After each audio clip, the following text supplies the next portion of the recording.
Il-Financial Intelligence Analysis Unit ċaħdet rapporti li pruvaw jimplikaw tixħim brabta mat-tanker tal-LNG li qed jipprovdi l-gas lil power station tal-arja nadifa f'Dellimara.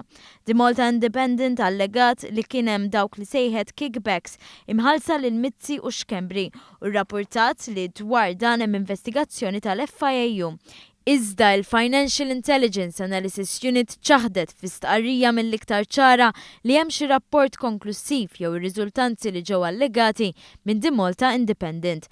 B'mod ċar ħafna l-L-Fiau qalet li mkien ma kien hemm ir-riżultanzi li qed jiġu allegati.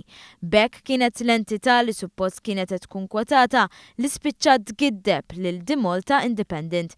Intant fi stqarrija Chief of Staff tal-Prim Ministru Schembri qal li l-kap tal-Oppożizzjoni Busuttil qabeż kull limitu.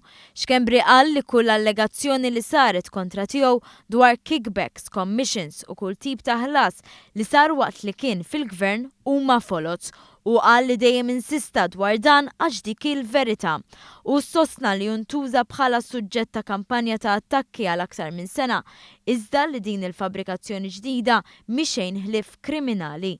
Fl-istqarrija Schembri qal li l-aħħar publicity stunt li għamel Busuttil turi il-kilba u d-disprament li għandu għal-poter u kif Busuttil ma jaħsibx darbtejn biex ipoġġi l-futur ekonomiku tal-pajjiż f'riskju u kif ukoll l-aktar prinċipju bażiku dak tal-ġustizzja.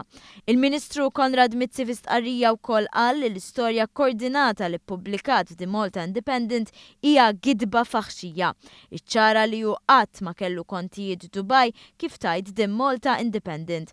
Qal li tirrappreżenta l-aħħar attentat minn Busuttil biex jirbaħ l-elezzjoni permezz ta' biża' u twaddib ta' Tgiddeb u tajn.